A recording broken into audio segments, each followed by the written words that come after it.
Good evening. I didn't even wrap the gavel when y'all are so quiet already.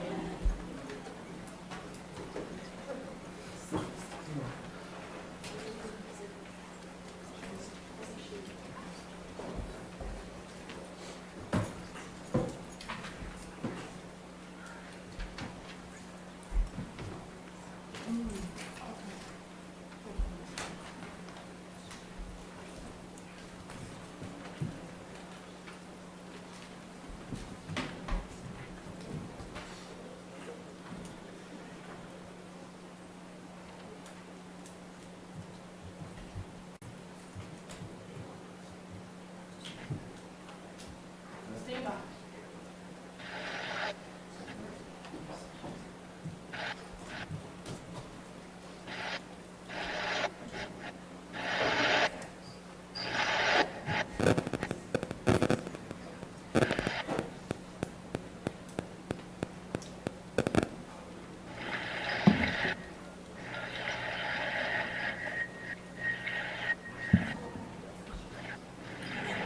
Mike, you got any jokes? I'm way too quiet. Anybody's got a stand-up routine?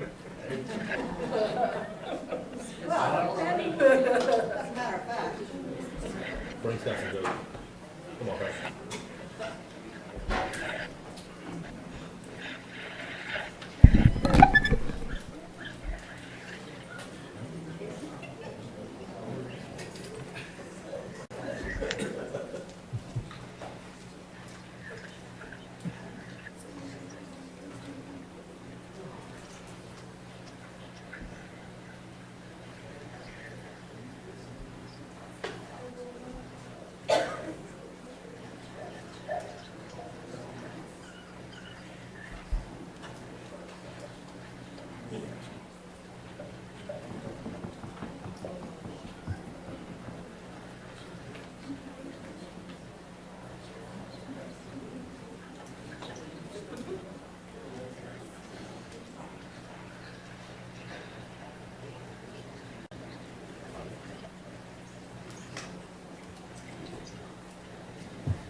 You looking for that mouse that ran across?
All right, I got to do this. So since we're waiting, and I like to talk, I want to say, saving y'all time for the meeting. I have to hear this during the meeting, but I want to say thank you to our superintendent. You guys may know I work for the Chamber of Commerce, and we're going to hold a community praise and worship night this Friday night at the Lomax Arena. So you guys, it's a free event. We would love for you all to come from 7 to 9.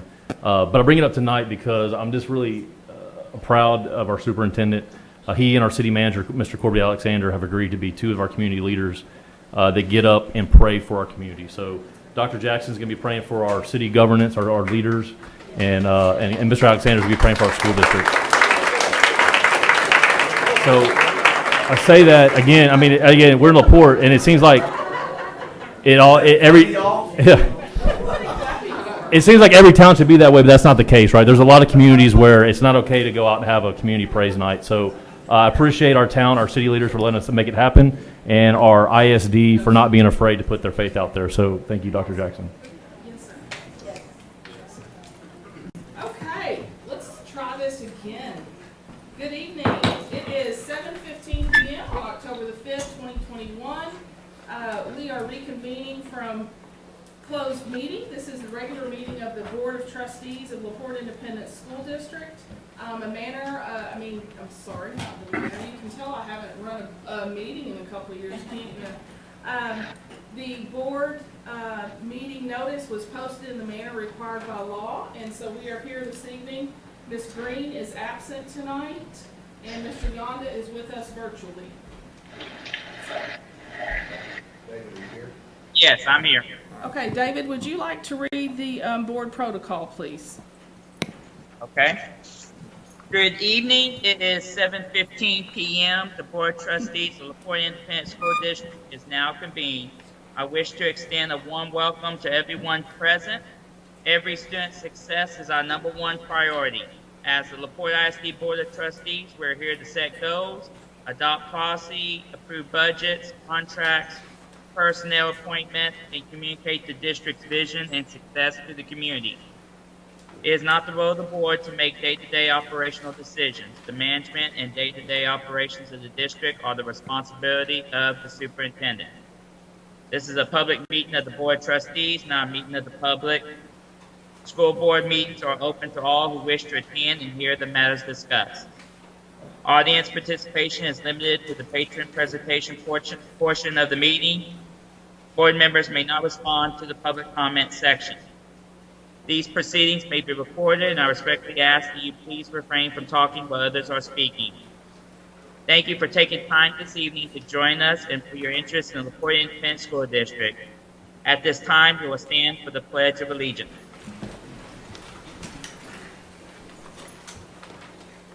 Will you join me to the defense of the United States flag? I pledge allegiance to the flag of the United States of America and to the republic for which it stands, one nation, under God, indivisible, with liberty and justice for all. And now, Honor the Texas flag. I pledge allegiance to thee, Texas, one state under God, one indivisible. And now our invocation will be given by Mr. Russell Shopping, who is our board secretary. Please bow your heads. Dear Heavenly Father, we come together tonight with humble and grateful hearts. We pray for your guidance as we work together to strengthen our district and provide a happy and healthy environment for all our students and all our members of our LPISD family. I pray this as always in your holy name. Amen. Amen. Okay, y'all may be seated, and board, we're going to move around front for recognitions. We got some fun ones tonight. Good ones.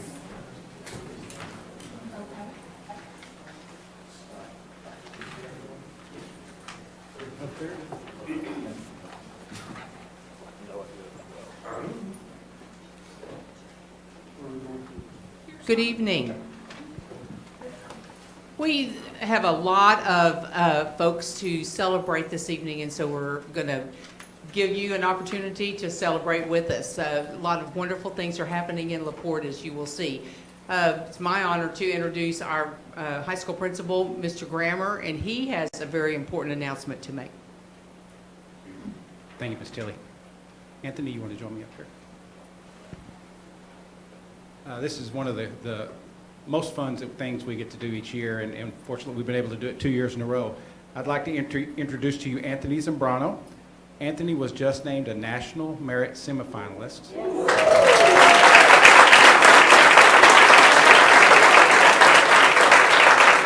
To do that, you must finish in the top 1% in the state as far as your scores on the PSAT and MSQT. Sorry, I think I got all those in there, but Anthony scored, remind me of your score. 1480 out of 1520. I don't know how many questions that is, but it's not many. So congratulations to him, and he has assured me, we had a conversation last week, he's assured me he's completed his application to become a National Merit Finalist, and so we're keeping our fingers crossed that he'll qualify for that, and he'll be eligible for some scholarship money and some more recognition. So congratulations, Anthony, we're proud of you.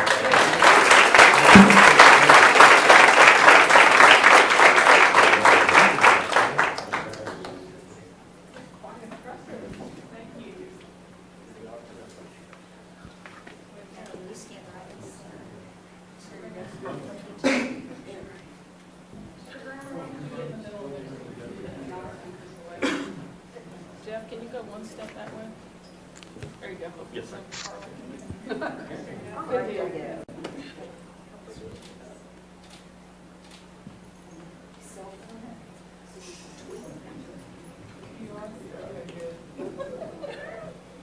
All right, Thank you.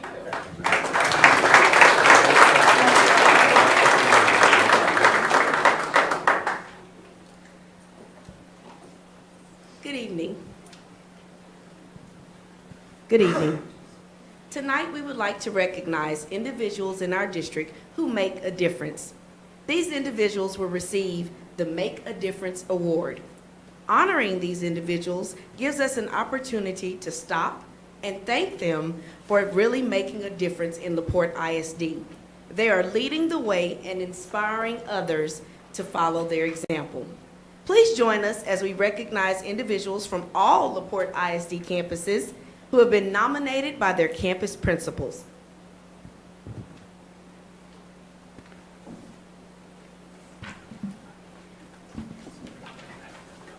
Starting off from Bayshore Elementary, Miss Christina Barlow.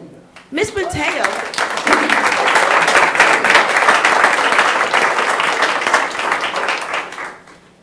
Her principal says Miss Barlow goes above and beyond in many ways. She never hesitates when asked to lend a hand in any area of our building. Congratulations. Thank you so much for the work you do. From College Park Elementary, we have Doreen McBee. Unfortunately, she was unable to be here tonight, but we would certainly like to recognize her. She was selected as the College Park Staff Member of the Month for September by her peers. Ms. McBee is always willing to help wherever she is needed. From Heritage Elementary, we have Ms. Amanda Hargrove.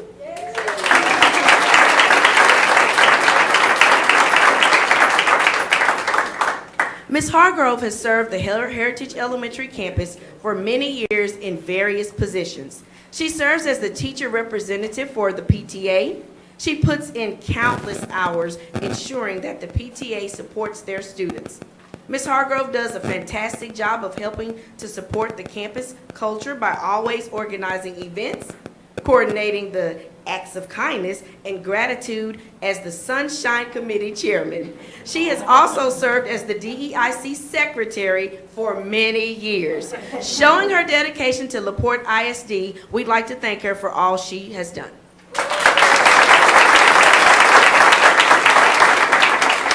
Representing Jenny Reed Elementary, Dion Williams.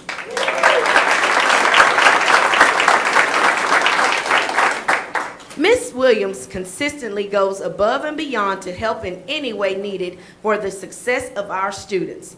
She prepares tutoring and intervention schedules, plans and pulls resources for our tutor, provides suggestions for great instructional techniques and resources. She volunteers and helps to organize anything underlined that will motivate students. This is just a small example of why she is extraordinary. She goes above and beyond every day. Congratulations.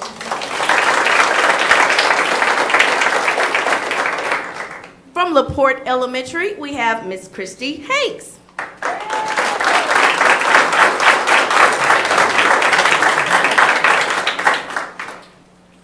Ms. Hanks is well deserving of this recognition for her calm response to an emergency situation.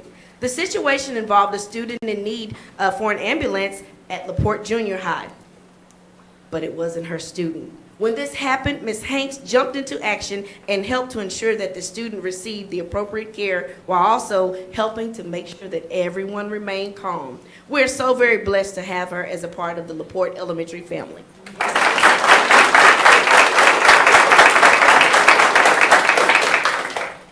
From Lomax Elementary, Alicia Perales.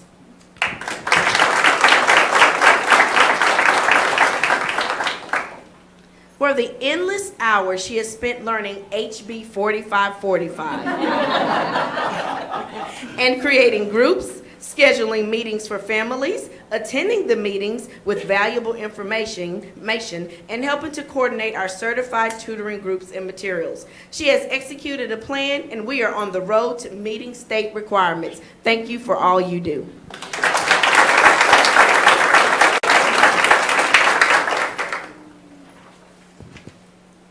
And from Rizzuto Elementary, we have Monica Cantu.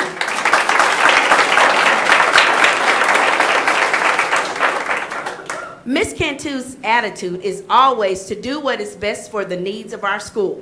She goes above and beyond, assisting not only the administrative team, but parents and teachers. Her relationships with staff are always professional, and she helps them during school and after school hours. She does a fantastic job communicating with the Spanish-speaking parents on the campus and always makes everyone feel welcome. Overall, Ms. Cantu is a tremendous asset to the Leo A. Rizzuto Elementary School. Staff members and parents at Leo A. Rizzuto Elementary appreciate everything she does that positively impacts our students. Thank you so much, all of you, for the hard work that you do. This is our elementary group. Would you like for them to come by and that, because we're about to bring us.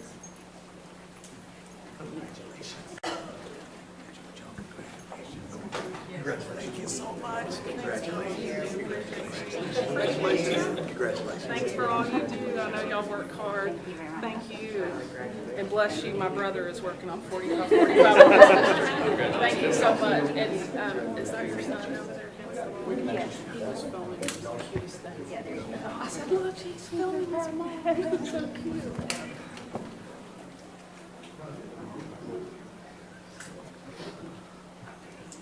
Yeah, that worked.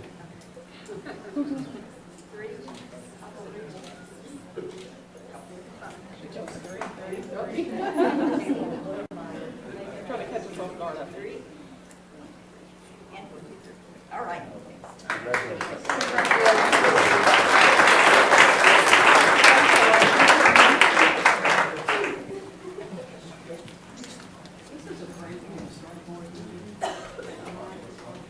Now I'd like to recognize our secondary You Make a Difference Award recipients. Farah Shahada, a teacher of Bayshore. Baker. The big word. Bayshore will want you. Okay. Mrs. Shahada is an excellent math teacher. Dr. Upchurch reminds her all the time that if she'd been her math teacher, she might have liked math more. I will agree. On one visit to her classroom, Dr. Upchurch discovered that the classroom had been transformed into a cafe. The tables were covered with red check tablecloths, and each table had a guest check notepad to write down orders and amounts. All this was done to make multiplying decimals fun for her students. Mrs. Shahada loves helping her sixth graders learn to love math.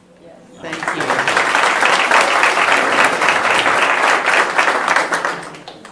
All right, Yobani Lopez from LaPorte Jr.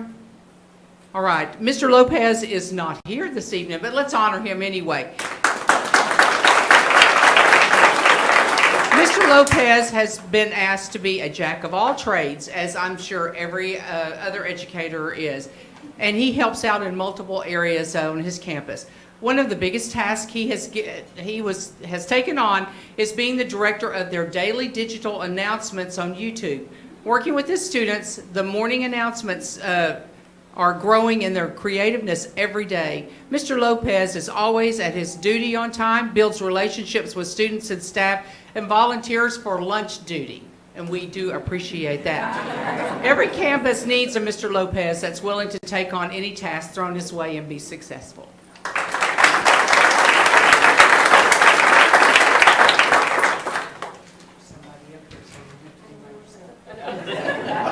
Christina Barlow.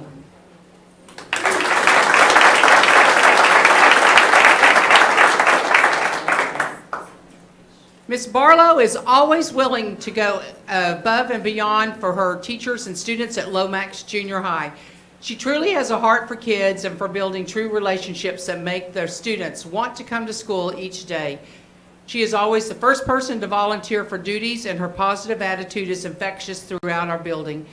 In these challenging times that we find ourselves in, she is the living embodiment of what it means to be Lobo proud, and she makes her school very, very proud and much better.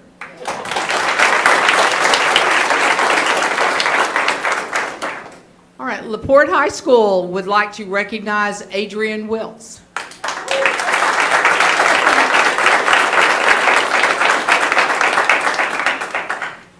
I would like to say Adrian has been at Jenny Reed. She has been at the Academy.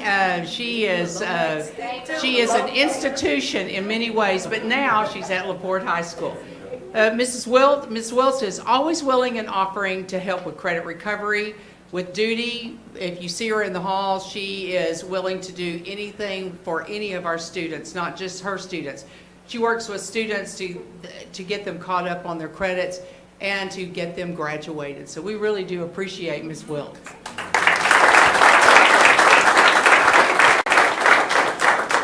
Our high school DAEP would like to honor a couple of teachers. I think one is here and one is not here. Right? Amy Black is not here. And then Jordan Adams is here. Ms. Black is a math teacher, and Ms. Adams is the secretary, school nurse, custodian, mother. She does it all for our DAEP. Mr. Doherty recommended both of these ladies for their continued efforts to take care of the students that are assigned to our DAEP. One particular student continually benefited from their support as she struggled to manage her diabetes, and these two ladies were able to really help her learn self-management. So we really do appreciate what they do.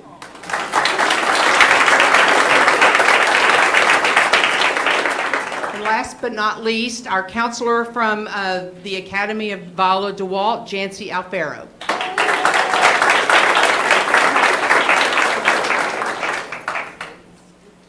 Mr. Loudermilk has shared that his new counselor of DeWalt High School has spent countless hours helping their students begin their new school year filled with a purpose and a plan. Her awareness and stewardship are just a few examples of her outstanding character as a servant leader. And she was very instrumental in developing our plans, Mr. Shopping, wasn't she, to go out and do our Bulldog Walk. So we appreciate all the extra efforts from Ms. Alfaro. And we appreciate all of this.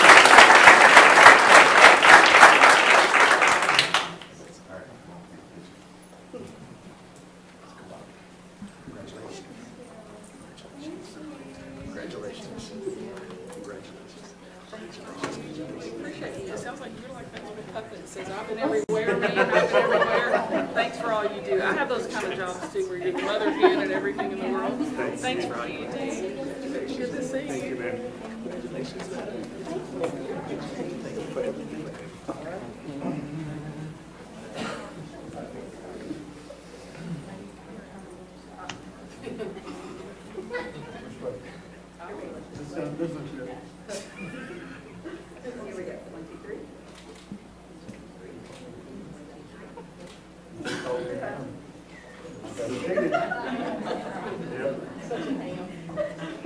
just called me a pig. It takes the part anyway.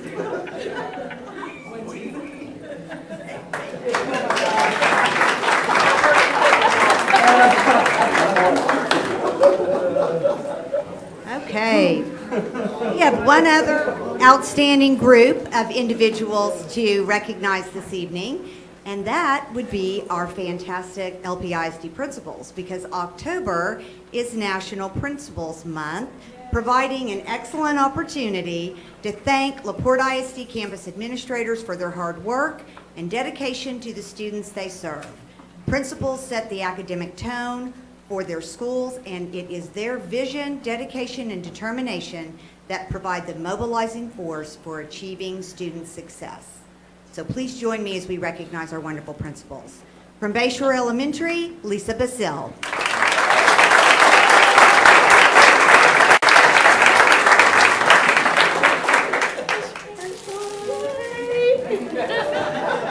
Yay! At College Park Elementary, Camilla Whitlock.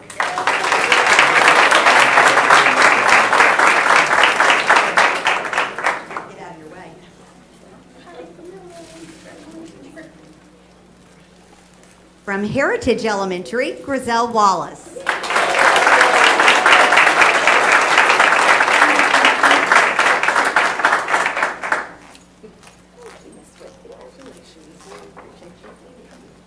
From Jenny Reed Elementary, Diane Whedon.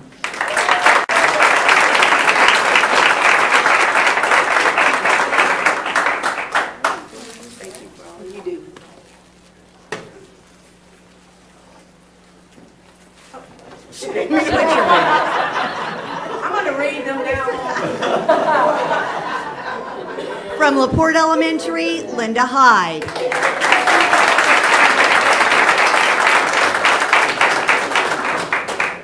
It's correct. Lomax Elementary, Tracy Greenwood.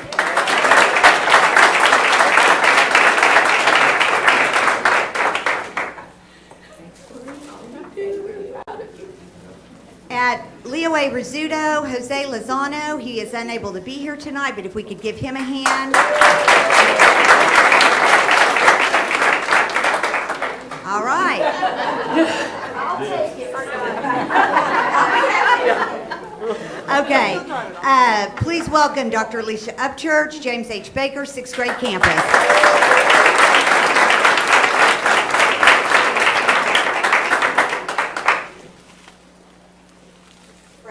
Junior High, Blake Minor.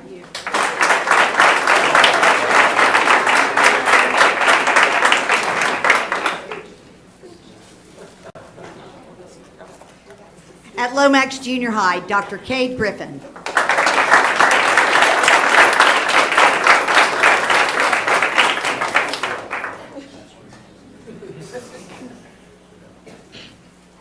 From LaPorte ISD Academy of Viola DeWalt High School, Jesse Loudermilk.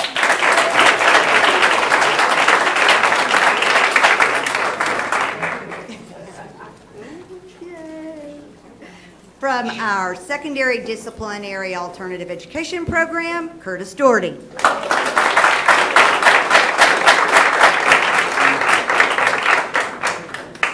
And of course, LaPorte High School, Carlin Grammer.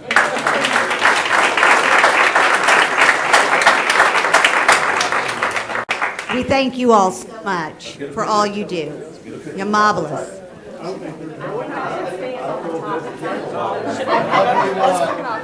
row there. Let's come up front. Yeah, we can do it like that.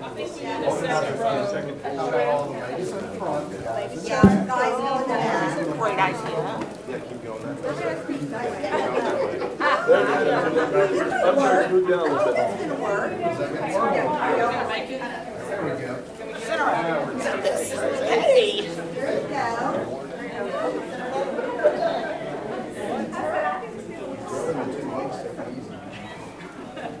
Okay, everybody, look at me and that I can see your face. Yeah, there we go. Okay, everybody look at me.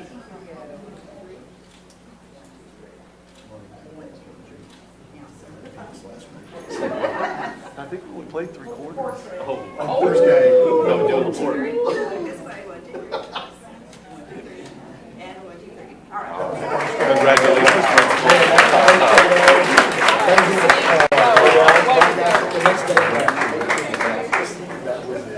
I think we're done.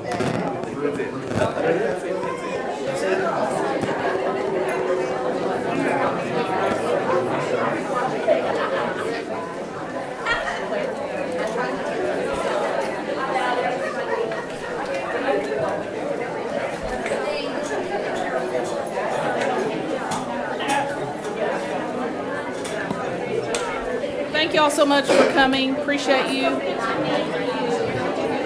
Sure, a great way to start a board meeting.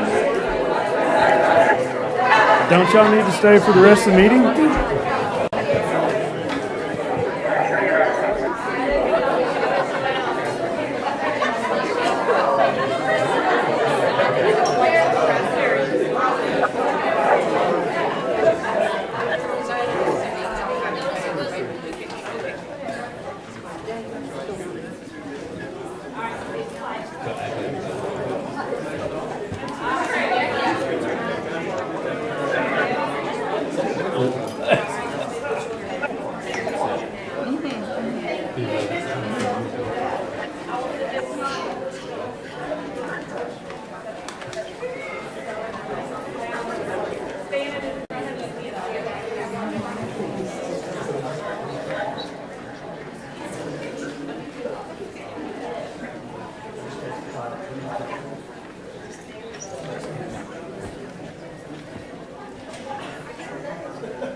What a great way to start a board meeting. I love all these little stories about making a difference. Okay. All right, we're going to move to item 6, public comment. The board will now hear from those who wish to make comments and who have completed and returned the public comment participation request. This section will be conducted in accordance with the Texas Open Meetings Act and our board policy. Complaints and concerns for which other resolution channels are provided should be directed through those channels. Mr. Shoppy, do we have any? No, ma'am. Thank you. All right, well, we will move to number 7, public hearing on application of Steppen Company for appraised value limitation on qualified property pursuant to Chapter 313 of the Texas Tax Code. Who is here representing Steppen this evening? Would you step up to the dial, please, and introduce yourself? Good evening. Hi. Hi, I'm Martina Hadoba, the plant manager for Steppen Company. Okay. Okay, can you tell us a little bit about your project? Sure. We are looking to build an alkoxylation facility in the Bayport Chemical Complex. We would be investing over $80 million and providing for at least 25 full-time jobs, as well as regular contractors for our site. And construction would engage hundreds of contractors during that time. Right. And how many years will the project take to finish? 2 years. 2 years, okay. All right. Board, you got any questions? What kind of project is it? What are you doing? So Steppen makes surfactants. We're main ingredient detergent, soaps, and industrial chemicals. Cleaning products for COVID. All right. Any other questions, board? Okay. Ms. I believe Thompson? I'm sorry? Did we open the public hearing? Just want to make sure. I'm fixing to do that right now. Okay. Okay, we're going to open the hearing at 7:43 p.m. If anyone from the public in the audience has a question about this agreement on appraised value limitation of their qualified property. Now would be the time to ask those questions. And board, if you have any more questions, now would be the time. Going once, going twice. Okay, we're going to close the public hearing at 7:44 p.m. All right, thank you, ma'am. Thank you. Appreciate you.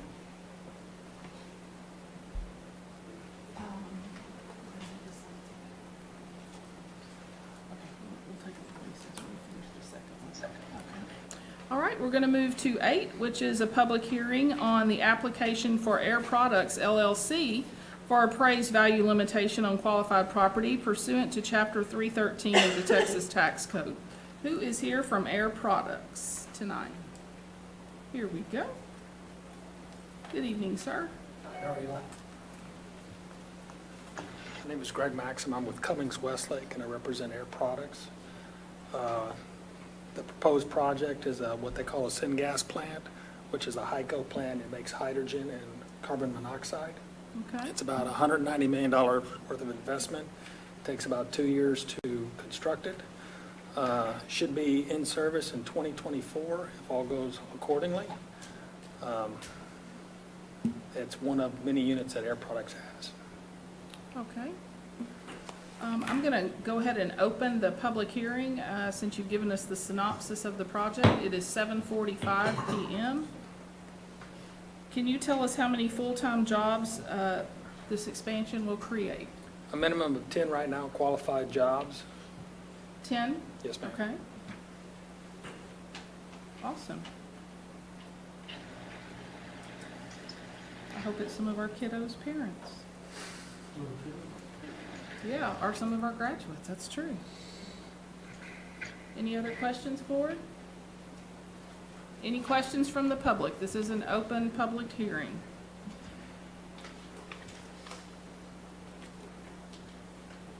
Okay, hearing none, we will close the public hearing at 7:46 p.m. Thank you so much, sir. Okay, and I think before we move to item 10, Mr. Stormer, do we have some paperwork that you would like for us to sign? Okay, we'll give everyone just a couple minute recess, and Fred's going to come up here so we can sign some paperwork. Go through if you're ready to go through the documents, we can do that at the end of the meeting, whatever you prefer. You want to do that? We can go Yeah, let's move it to the front. Let's go. That would be Okay. action item C, D, Yes. E, and F. Okay, board, let's move to, this really should be number 12 on the agenda, but I think it's labeled as number 11. C. Because see, there's 2 10s on the first page. Okay, let's go to that.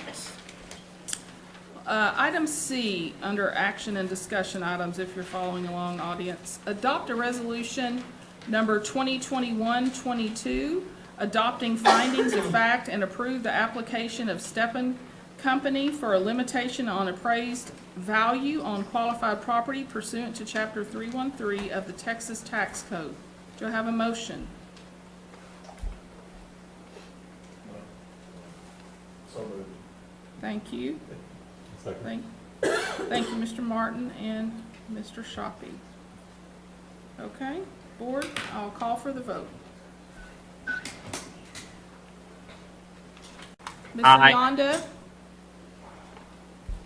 Yes. Okay, there you go. Awesome.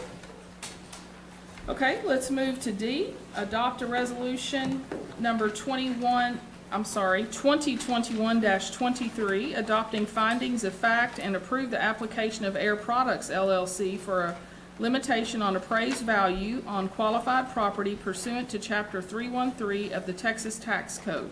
Do I have a motion? So moved. Thank you, Mr. Shoppy. Thank you, Mr. Murdoch, for your second. Okay, board, I'll call for the vote since we already had discussion under the open.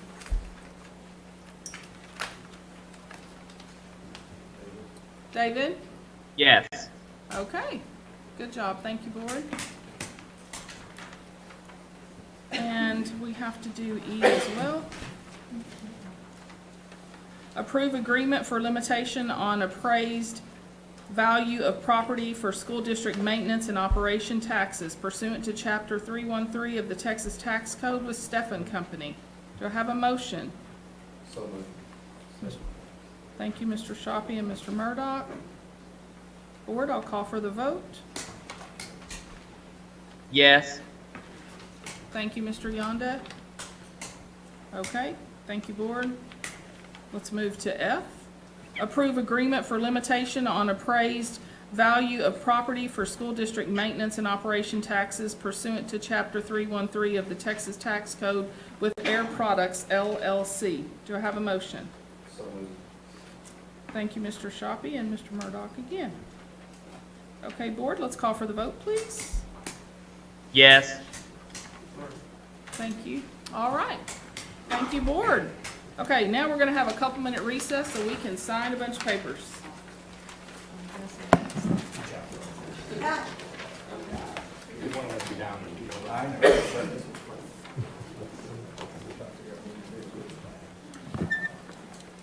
Mr. Yonda, Yes.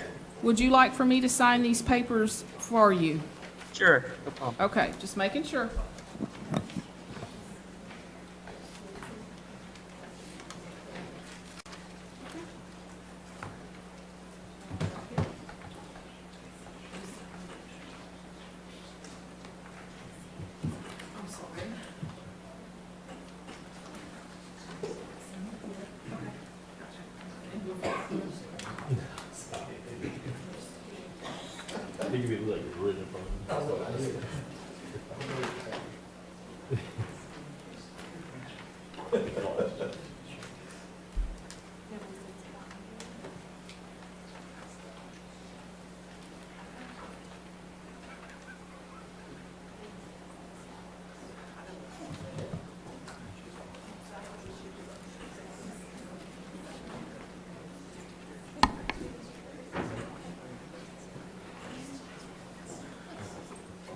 Mr. Stormer, you're awesome, by the way. We appreciate you guys.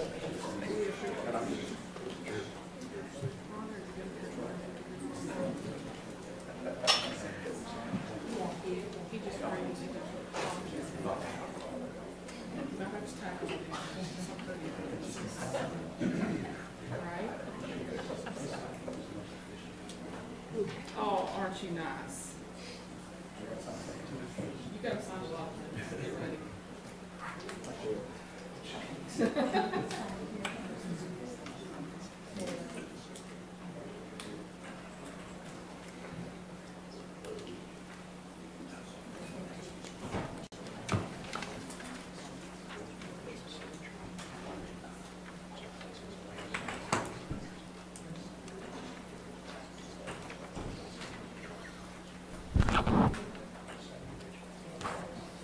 Hold on, there's some.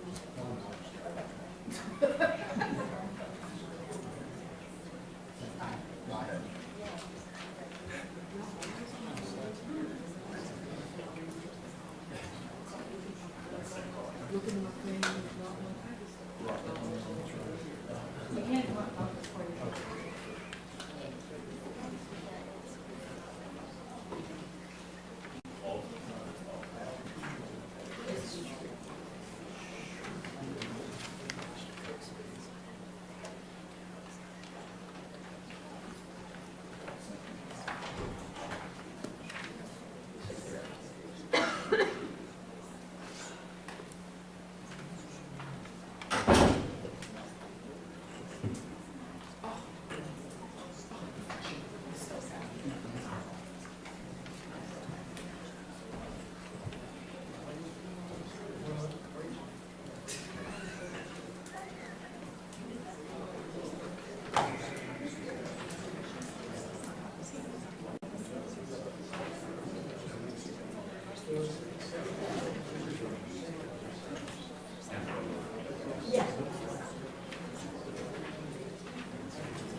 Thank you.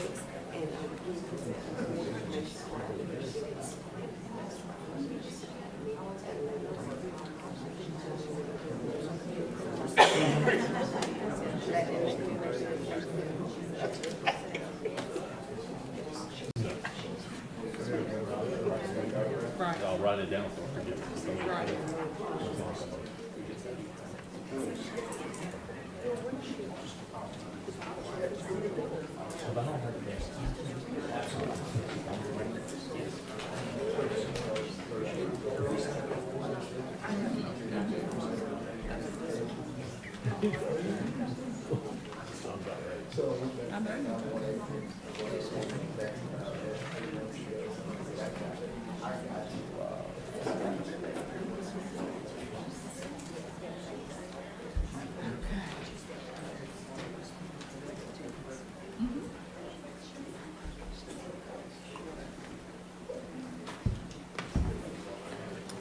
Thank y'all, appreciate you.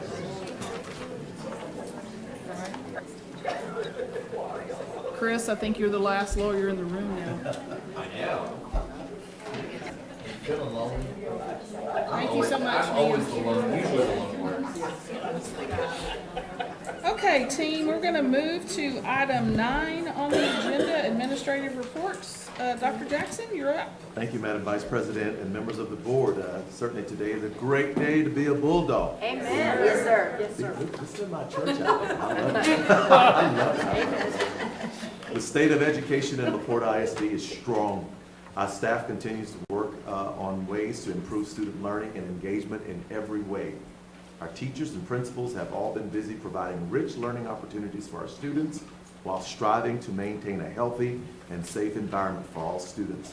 I'm happy to share that our COVID infection rate numbers are beginning to trend downward. You'll hear more about that a little later. We owe a great debt of thanks and gratitude to our principals and our staff members who have all supported our efforts to mitigate this awful disease. We just ended a month-long celebration of Literacy Awareness and Hispanic Heritage Month. We also celebrated Custodian Appreciation Day last week. Yay. And we are thankful for the commitment and work that our custodians do for us each day. And they are some of the finest in the great state of Texas, in my opinion. Let's give them a hand.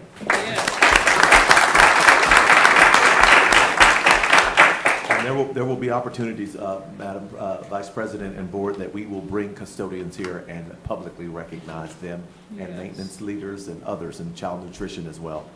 Everybody helps to make this school district a wonderful school district. During the month of October, we will honor and recognize our principals and campus administrators, who you just got an opportunity to hear some of that earlier, who lead our campuses with great courage, passion, and resolve. October is also Red Ribbon Drug-Free Awareness Month. There's a whole lot of things going on. And today is also World Teacher Day. And so there's just always a lot going on, but we try to recognize all of those folks. Yesterday, district leaders held our first meeting of the Aspiring Leadership Academy. This group of elite leaders in our district have been selected through a rigorous process to go through a year-long leadership development program. As we work to grow leaders and strengthen our leadership pipeline, we're excited about what the future holds for these wonderful leaders. There are countless success stories in our district, and you got an opportunity to see just a few of them this evening with the National Merit Scholar finalists and the wonderful things that our teachers and principals are doing each day. And we all continue to strive for excellence in every area. Next week on October 15th, during the LaPorte High School Homecoming Week, the district will recognize our distinguished alumni and citizens, and this ceremony will take place at 11 a.m. at the Bulldog Center. And we are honored to recognize 6 individuals who have made an indelible mark upon the lives of many in the LaPorte community and school district. Many great things are happening in our district, and we look forward to seeing even more outstanding news from our students and staff in the coming months. Every student's success is our #1 priority. This is our mission. This is what drives us. This is what we do in LaPorte. We aim to pursue our mission with passion and professional and civic pride, and as we work to keep our students healthy and safe. And this will conclude my comments for this evening. And at this time, as you call them up, these folks will come under the superintendent's report this evening. The next one will be Ms. Angie Viator with a COVID update. Okay, great. Okay, sure. Good evening, everyone. I want to thank you for this opportunity to share an update about our district response to COVID-19. I wanted to let you know that Tuesday, September 28th, we hosted our first COVID-19 task force meeting, and the goals of our task force are to provide opportunities for the district and the community to come together and learn about the current COVID-19 information, to discuss with the community, the district, and local health our responses to COVID-19 and our current mitigation strategies. Also to discuss situations that arise in our schools and our community related to COVID-19, and then provide time for questions related to COVID-19. So we were very excited about the strong attendance at the task force meeting. I appreciate everyone's time and contributions who attended. Our members included teachers, nurses, campus and district administrators, Mr. Martin, our school board member, our HR COVID team, community partners, and including 2 hospitals, Houston Methodist and HCA Healthcare. We were also pleased that 5 members of the Harris County Health Department attended via Teams, including Mr. Joseph, who's our epidemiologist and our district contact. At our meeting, we shared some overview of district protocols, which we've talked about here at a different COVID-19, which included employee and student screeners, process maps, the health reporting forms that we utilize with students and employees, the mitigation strategies we currently have in place, and then, of course, we wanted to be sure and share the board resolution that passed in last meeting regarding the COVID leave days. Additionally, we discussed methods of communication we utilize with our community, including the COVID dashboard and the notification letters that are sent out by our campuses and departments. We also discussed the data, and I know we're kind of talking about trending down and wanted to share that with you tonight. Our hospital representatives in the health department also discussed what they're seeing as trends in the area and in the county. So I wanted to just kind of talk on that for just a minute. On the 10th of September, which was not too long ago, less than a month ago, our highest number of active positive cases, and it was 147 in that day in the district. Today, as of today, we had 30 active cases. So we went from 147 to 30, and that's in less than a month's time period. And let's see, another thing I wanted to share with you is individuals on protocol. So that is including positive cases as well as people who maybe need to self-isolate because of exposure or they're experiencing symptoms. Our highest so far this school year was on the 9th of September, which was 466 students, 40 staff. And today, from 466 students to 90. So we're at 90. Of course, we would like for no one to be sick or have to be at home, but that is a tremendous drop. And we went from 40 staff to 13 that are currently on protocol. So we discussed this at the meeting, but also this is new data as of today. And we also discussed our testing program in the district where our staff and our students are able to come drive to the testing center. Parents, of course, would bring our students, be tested and receive their results confidentially. And at the task force meeting, we discussed that there were 503 individuals that had been tested at our testing site right out here by our special programs building. Out of those 503, 87 have tested positive, which was a positivity rate of 17.3, which mirrored the county, at the time. And right now, the county's hovering at about 14%. I do want to share with you, Ms. Rife sent me an update right before the board meeting that this week we've tested 13 individuals and only one has been positive, 7.69% positivity rate. So tremendous drop as well, just even in our own testing program. These numbers are just continuing to improve. And I just want to let you know, as far as the testing program, one update even since our meeting, TEA has transitioned to some new testing vendors, and so we're working with them to be sure that we get our new shipment, and it should arrive any day. The health department just at the meeting was very complimentary about LaPorte ISD and the partnership that we have with them. Mr. Joseph, the epidemiologist, said that LaPorte is one of the best districts because we work with them very carefully and we also follow the protocols that are provided, and our staff does a great job just following that guidance. We're just so appreciative of our task force members for coming and sharing their views, their questions, and so we look forward to continuing to work with them throughout the year. And just to comment also on our campuses and our departments are just continuing to do a great job with mitigation strategies and looking at when possible social distancing. Also, their disinfecting and cleaning procedures are really going well. And of course, another attributing factor, just thinking about what's creating this drop. We feel like parents and our staff are really doing a very good job of communicating closely with nurses and our HR staff to just safe manner in making sure that if they have a confirmed case that they're doing their due diligence and isolating if needed. So that's what I have tonight. Do y'all have any questions for me? How many people were at that meeting? Did you say that?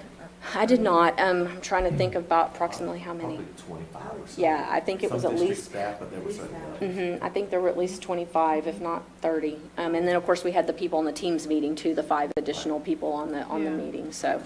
Okay. And I must say publicly, thank you to Ms. Viator, because she has done a phenomenal job of keeping everybody on track. Angie was in my office today, and I'm serious. And I'm the superintendent, but I was afraid to cough in front of her. she would send you home for 10 days. Talking about it. So those numbers are trending down because Angie has really done a phenomenal job. Thank She you, and her Dr. entire Jackson. team Yeah. and the entire leadership team Yeah. here. But I want to commend you, Thank you. Publicly for what Yes, sir. you've done. All right. And Thank you. There'll be a day when I can cough or sneeze in front of you. Not today. I want to echo that too. Like, Angie, you guys have done a phenomenal job, but this has been dumped on your lap, and then to take it a step further and to allow the community task force, right? That's opening a can of worms where you involve the community, but we sincerely appreciate the transparency, all that extra work that goes behind that, and that you guys are flexible and that you do such an outstanding job to try to mitigate this horrible pandemic. It is clear that you guys are invested and doing a really phenomenal job, so thank you. Okay, we will move on to item C, District Administrative Pipeline. I believe this is going to be Ms. Whitfield. Yes, ma'am. Good evening. Good evening, everyone. I have the pleasure tonight to provide information about LaPorte ISD's partnership with the Holdsworth Center, Excellence in Educational Leadership. You may ask, what is the Holdsworth Center? Because we get that a lot. So tonight I'd like to share some information about the center and its benefits to LaPorte ISD. Charles Butt, you may know him. He's the chairman of HEB. Wow, phenomenal gentleman. He founded the Holdsworth Center in 2017. Unfortunately, COVID hit, and so he is just now starting to actually put the center into use and inviting district leaders across the state of Texas to the facility in the Austin area. So we certainly want to applaud him for his efforts. He named the nonprofit organization for his mother, a former school teacher and a lifelong advocate for social justice. Mr. Butt has dedicated personal and corporate giving to education. Some of his initiatives that you might be familiar with would be the HEB Excellence in Education Awards, HEB Read 3, and Raise Your Hand Texas, to name a few. His latest venture is the Holdsworth Center. The center builds on efforts by strengthening leaders who are serving educators as well as students. The mission of the center is simple: to impact over time the quality of K through 12 public education for all Texas students by supporting and developing educational leaders. Here's a quote that I just wanted to share about his work that he says: "My hope is that over time, we provide education leaders a place to turn to for growth, and that our comprehensive approach will serve as a model to replicate across the nation." So not only is he thinking about the students and the educators in Texas, but this is lifelong work. We are privileged and honored to be a part of one of the 2 programs that he's currently offering for district administrators. The Porte ISD was selected for the inaugural cohort for the Holdsworth Leadership Collaborative, and so we are definitely appreciative of that. This is an 18-month program, and we thank you, Board, for allowing us the opportunity to participate in this program. It's designed to help our district leaders build a strong bench of aspiring principals who are ready to step into the school leadership role positions as they arise. The goal of the program is by the end of this program, districts, including Porte ISD, will have made significant strides toward building internal leadership development systems and be well equipped to continue the work. And so you heard Dr. Jackson mention tonight about our Aspiring Leaders Academy, and so we'll bring you more information about that as well. Next to the teacher, the campus principal, based on new research, has been proven to be most successful in helping to support students in their learning. At this time, there are 3 district-level administrators who attend the Holdsworth collaboration. Along with Dr. Jackson, we have Ms. Viator from Human Resources and myself. We work with Holdsworth staff to define what great leadership looks like in LaPorte. We're looking for that definition. We want to find individuals who live up to that definition and can move our district to the next level. And then we want to take this and realize that it's not a one-size-fits-all approach. Again, I say to you, we are one of 14 districts across the state of Texas who've been honored to be a privilege and a part of this organization's commitment. We all have different tools. We have small districts, large districts, middle-sized districts, but LaPorte is there, and we are certainly doing what's best for everyone. Just to name a few of the individuals in our cohort or the districts, we have Eames, College Station, Plano, Conroe, Pasadena, Tomball, and Corpus Christi. So LaPorte is definitely representing our southeast area in the state of Texas. Some of the benefits of our collaborative: we work with the staff to learn best practices from organizations both inside the field of education and outside. We were honored to have guest speakers at our last session from the Spurs organization, and they talked about leadership in that arena and how it's applicable to the education world. Also, we heard from Gwinnett County Public Schools, that is a school district on the east side of our country over in Georgia. And we look forward to hearing from Charles Butt himself at the next meeting on HEB and how they determine and develop their leaders. These strong bonds help us share ideas with other school districts, as well as help us network so that we can implement something in our school district to help support that leadership pipeline. Because we know, as we recommended and supported all of these individuals tonight, to include our principals, it's all about the work that we all do. Finally, Dr. Jackson, you stole my thunder, but we were able to have an inaugural Aspiring Leaders Academy. Certainly, I know he had shared information with you about this, but after our Holdsworth session, we came back energized and we're ready to implement something here in LaPorte ISD. We have 20 participants in the program, and we'll focus on professional development as a leader, who you are as a leader, as well as provide job-embedded, real-world LPISD projects throughout the year. So we're really excited about that. We want to present you with additional information on our Leadership Academy in the near future for another school board meeting. But tonight, I'd like to leave you with this. We look forward to building a bench of school leaders who are strong, courageous, and ready to lead. Thank you. Oh. Thank you, Ms. Whitfield. Any questions for her? Joel, I looked it up while you're talking. That it's like how many districts are in Texas? And according to Google can't be wrong, right?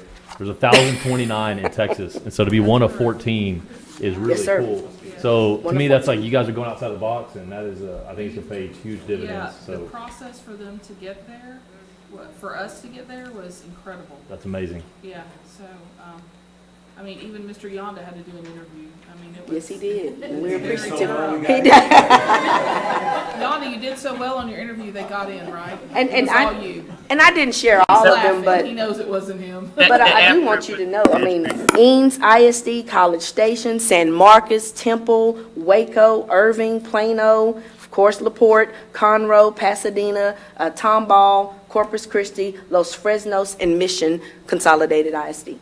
That's awesome. So we really are truly excited, and most importantly, we're excited about being able to bring this work back and then help to build our bench of leaders. And when we talk about leaders in LaPorte, it's not just our assistant principals and our principals, but we look at our campus leaders, we look at our teachers who are teacher leaders, and we also look at those coaches that we now have. So we look at all type of leaders. There's leaders in the business office as well. So it's not just about principals and APs, but when we have a leadership pipeline in our district supporting all leaders, just imagine where we'll go. Joel, could you Oh. speak just a little bit? You said we have 20, and I know you're going to talk about That's okay. this at probably our next board meeting. In your first cohort of the Aspiring Leaders Academy, how many people applied for that? 45. Awesome. Mhm. So it's a we have very, a lot of people interested in that. yes, ma'am, a lot of people interested. And like I said, not all are interested in being assistant principals or principals, but that internal, intrinsic motivation to be a leader. And so we want to support that as we move our students forward. All right, thank you so much. Any more questions for us or comments? All right, thank you. Thank you. Appreciate you. Okay, next, item D, we're going to have an instructional update, I believe, from Ms. Julie Abrams. Hello. Hello. Good evening. Good evening. Thank you again for the opportunity to visit with you tonight and the opportunity to serve LaPorte ISD. This is my first board meeting presentation, so I hope I do okay. And just thank you also for the support of instruction and for the positions that you've provided us with. They have been an incredible group. I know that you saw a few of them still working when you went off for dinner this evening, so it's been a great addition to the team. I just want to give you an update on the things that we've been working on since we were hired in June. In the summertime, we did a lot of work to prepare for the fall, working with curriculum and instruction, helping to identify priority standards to guide our work, looking at data and analyzing where we were, where we needed to go, and making adjustments to curriculum to account for those needs, and so that we could help with planning with teachers and so forth in the summer. We also did a lot of work preparing for LaPorte University and the professional development that we prepared for our teachers in our back to school week. And all of our coaches were eager to present, and they presented multiple sessions for our teachers. So that was a great time. Since school started, we have been working very hard on that ongoing curriculum support for teachers as they prepare and plan in the classrooms, providing guidance for units with curriculum assessment and instruction with those content teams on each of the campuses. They've also been working hard on writing and organizing curriculum documents to make them more easily accessible for teachers, curating resources to help go along with those units of instruction to help make that easier for teachers so they're not finding and hunting for different things to go along with their instruction, providing suggestions and models for best practices for instruction, and just helping to facilitate planning with and assessment, instruction with formative assessments aligned to the curriculum in those core subjects. In addition to the curriculum support that they're providing for the teams, they're providing a lot of one-on-one instructional support. They are working with campus principals to provide support with classroom observations and providing feedback for teachers and suggestions for coaching and improvement. They're providing those one-on-one coaching opportunities and providing modeling for instruction in the classroom, providing support for lesson planning, and then just being those resource gurus, going to teachers and providing all sorts of great ideas to support that high level of learning that we want for our students. And then finally, we're a new team. So as a new team, we're spending time learning together. We are learning about instructional coaching and making sure that we calibrate our understandings and best practices for instructional coaching. We're learning about curriculum management and development and how to best support curriculum and high quality instructional materials for our teachers, and just really getting our ear to the ground and seeking out what teachers need to try to plan professional development for the future.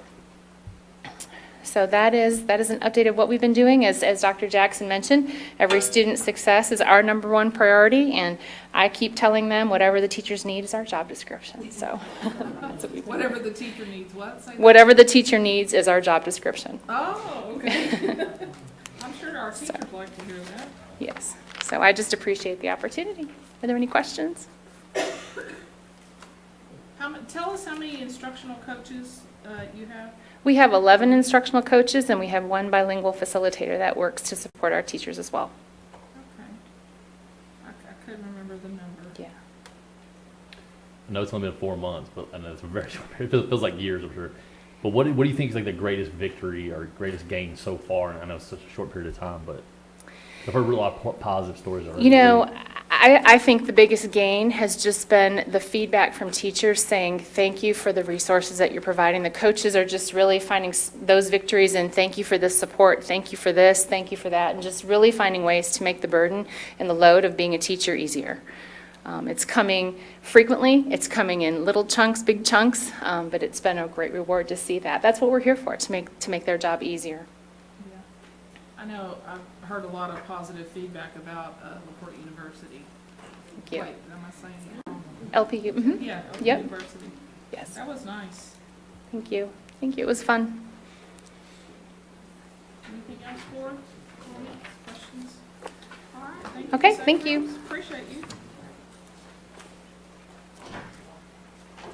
Okay, we will move to E, virtual learning plan, and I believe it's going to be Dr. Wadley.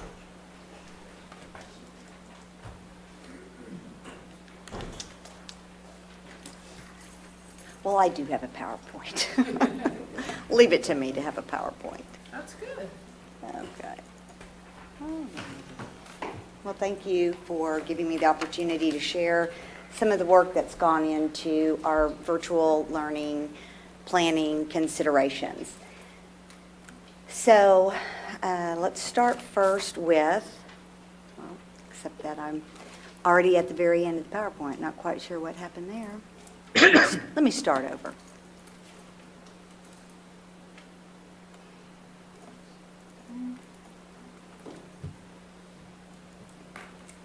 Okie dokie, there we go. So I first would like to start with Senate Bill 15. And those of you that were at Tassie maybe sat in a workshop on Senate Bill 15. It was signed into law during the second called legislative session. And I have pulled out some highlights to share with you this evening. But what Senate Bill 15 does is it does provide districts the opportunity to provide remote learning and get full funding for students learning in a virtual environment, whether it's asynchronous, synchronous, or a combination of both. And you will probably recall that last year we were operating in an asynchronous virtual learning model with synchronous built in. Yes. Okay. Another factor in Senate Bill 15 is that there is a cap, and it is 10% of all students enrolled in the LEA throughout the duration of the virtual learning. So, for example, today our enrollment was 6,933, so 10% of that would be 693. And I'll be sharing with you here in a moment what interest we obtain from our parents. Another factor involved in offering a remote learning program would be that the school district received a performance rating of C or higher in the 18-19 school year, and as you know, LaPorte is a B. Okay, so what would have to happen in order to offer a virtual learning academy, the board would have to adopt a resolution, and we do have that.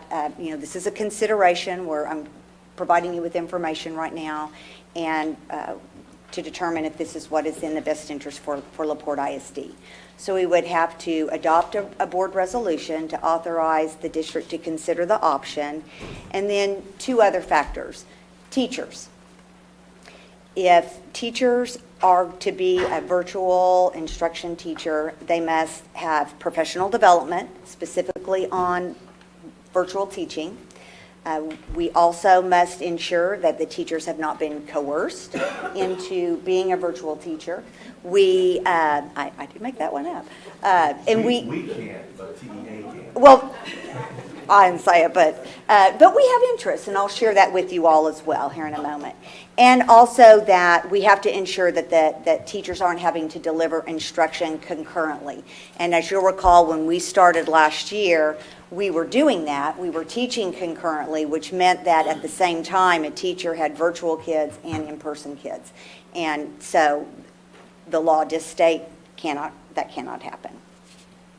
Okay, so talking about the actual eligibility requirements, and I've tried to reduce it to something that's somewhat easy to understand, but it's a very robust bill. So if a student was learning in a virtual environment last school year, 50% or more of the time, the majority of the time in remote learning, then in order to be considered or to be eligible for virtual learning, they had to have passed each 2021 STAR assessment that was administered.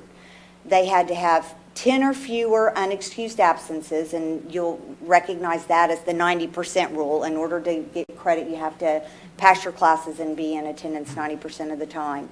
And you have to have, a student would have to have a C or higher in each of the foundation courses. So that's going to be reading, English language arts, math, science, and social studies.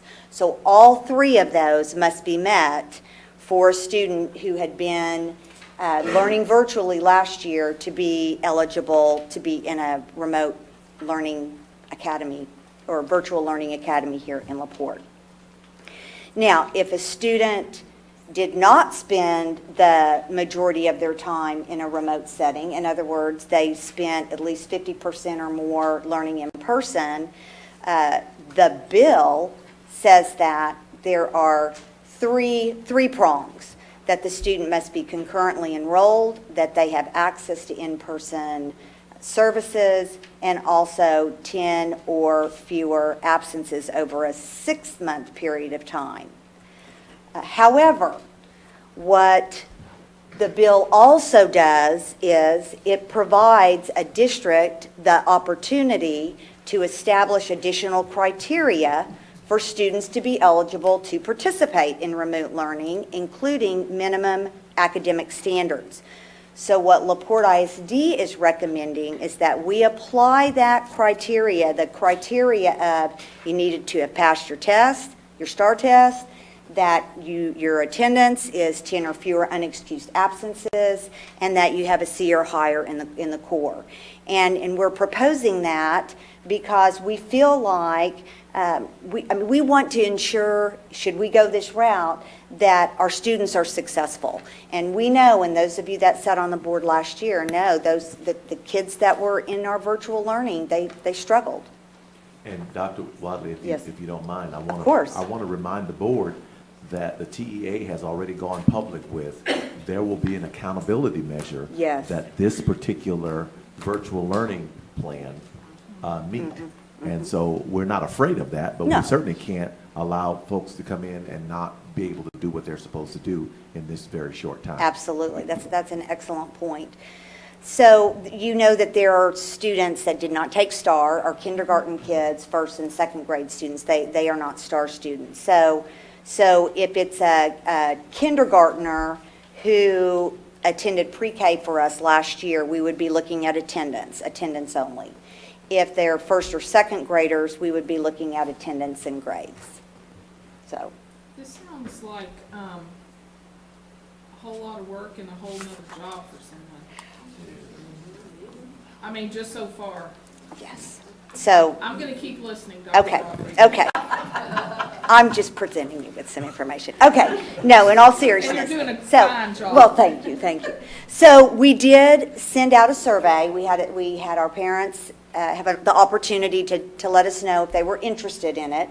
And once I kind of ferreted out the duplicates and those that said, oops, I didn't mean to do this survey because I don't want my kid to be in a virtual learning environment, we had 293 parents that said that they had interest. And I have the breakdown, 117 elementary, 69 at the junior high, and 107 at the high school level, for a total of 293. When we went and applied the eligibility, the 3 prongs, passed all your STAR, 90% attendance or 10 or less unexcused absences, and C or higher in the core, these are the students that would be eligible. Now keep in mind, this was interest, and if we did decide to move forward with it, they would still need to apply, and we would need to have an application and have them sign off. But you can see that it would be a total of 118 students that would meet our eligibility. Now, staff interest, we had some staff interest. At elementary, we had 33 teachers say that they would be interested possibly in teaching virtually, 24 at junior high, 26 at high school. Now, for your information, and this is not an exclusive list, I don't have every single district in Region 4, but not offering a virtual learning academy. Columbia, Brazoria, Crosby, Deer Park, Friendswood, Santa Fe.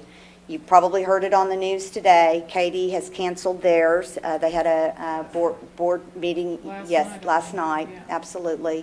Talked to my counterpart in Pearland. They were right on the verge, and because of low numbers, they've canceled it. I don't know that they actually took it for a board vote. And then Pasadena is still under consideration.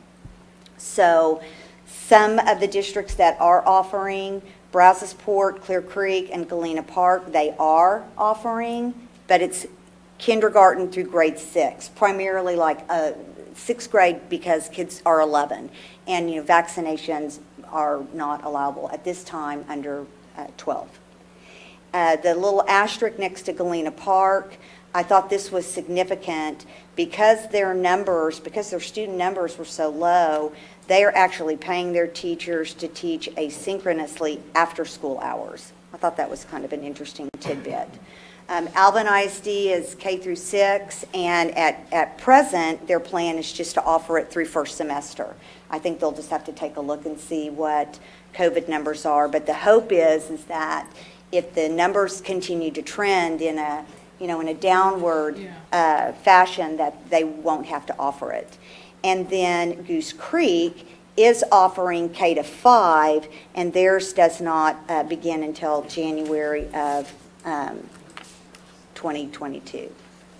So I guess the last thing that I would say is that if we did opt to go with virtual learning, we do have a TEA-approved asynchronous learning plan. We would have to tweak it because it would be a little different from what we did last year, but we do have the foundation with which to start. But we are looking at a very small number. And then if we only went K to 6, it's even, would be even smaller. It would be under 100 if we were looking just at the interest. So that is what I have to share with you this evening. You say interested, there's 293 interested, but only 118 would be eligible. So if I'm doing the math right, I'm going off, I don't know this exact number, but we have 6,950 approximate students. So that's 1.6% of our student population would be eligible. Mm-hmm. All right. And what would happen if you say there's 83 teachers that are interested in going virtual? How would that affect if we move them completely to virtual? Would that then repopulate their classes and put a bigger burden on the other teachers? Absolutely. Yes, sir. Yes, sir. Mm-hmm. If we don't move forward, like the other thing, question I had is, do we have to act on this now? Is this something, if the COVID numbers spike tremendously, you guys have put a lot of legwork and things in place, can we put it in retroactively months from now, ahead of a bit if it happens? Yes, we could. And thank you for asking those questions. A lot of legwork for such a small, minute group of students. But let's just face it, district numbers are up. I've been so excited about that. We've been talking about that for the year and a half I've been superintendent. District numbers are up, and students are coming to school. But let's just face it, there is, and not necessarily today in our district, but there is a teacher shortage going on in this great state of ours and this great nation of ours. Anything that we do, we would have to reshuffle. This could potentially be a great disruptor to what we're already trying to handle. We felt like, as leaders and the solvers of complex problems, we had to investigate it and bring it to you. But as we began really unfolding this thing, it became more and more evident that it would cause more issues for us. And so if the board were to ask for a public recommendation, I have one for you. Yeah, I share that sentiment, but what would be, if any, what are the options for parents if they're just adamant, if they have a legitimate health concern? Are there any other avenues that they can pursue if we do not go forward with the virtual learning? Not at this time, and we don't, and I'll say publicly, I don't want a student in this district opting to do something different because they don't feel like we're meeting their needs. And that was the reason why Dr. Watley and I, we made the decision. We need to look into this. Yes, sir. But to answer your question, we don't have another option at this time, and we don't want anybody leaving us for that. So we continue to investigate what can we do. And we're talking to the same districts that she just named. You bet. We're all in the same boat. I mean, when our neighbors to the west of us with 90,000 students decide this is probably more than we can handle, and they have far more people that can pull it off than we do, it would stretch our teaching faculty and all of us just very, very thin. And again, out of that 118 students, we don't know that all of them even want to do it now. That was a survey 3 weeks ago. Yes, sir. And once you take them through the ringer, they may not even want to do it. It could be 60 kids that want to do this. Sure. And it's, we have a plan if COVID numbers were to get out of hand. We all do. I think every superintendent in the nation now knows how to shut down if we have to in the event of safety and health. But, I think the numbers just kind of tell us where we are right now with that. Yes, sir. Well, my comment would be that I had concerns when this bill was passed because I remember the sheer exhaustion, frustration, et cetera, from our teachers trying to teach and then teach asynchronous and synchronous and teach in the classroom and try to do all these things. And, I'm watching some of these things on YouTube that they would put on there, the little kindergarten trying to do. I mean, it's just, oh, I know. It just blew my mind. But all I could think of when they approved this was, oh no, the poor teachers, we can't do this again, we can't do this again. Now, to his point, if something, drastic happened and we had to, of course we could. But to offer it as an option when I think y'all have done your due diligence and the numbers don't show that we should do that, I think we should pull it from the consent agenda personally, but that's just my opinion. I'm cover that too. I am curious to see, because the world doesn't revolve around sports, but let's face it, we live in LaPorte. I'm sure that would open a whole nother beast of problems, with extracurricular activities, right? So is that factored into And it would be allowed. Really? Mm-hmm. Okay. I made a face like it would be allowed. Yes, sir. Yeah, band, choir, or whatever. UIL would still have to be offered. Right? Am I right in saying that? Okay. You're correct. Making sure. I think we're in good company if we did not do it right now. I think so too. And Okay, certainly, so when we get to that, someone's could. gonna pull that off the consent agenda. That's item I on the consent agenda. Sure. Okay. All right. Thank you very much. Thank you, Dr. Wadley.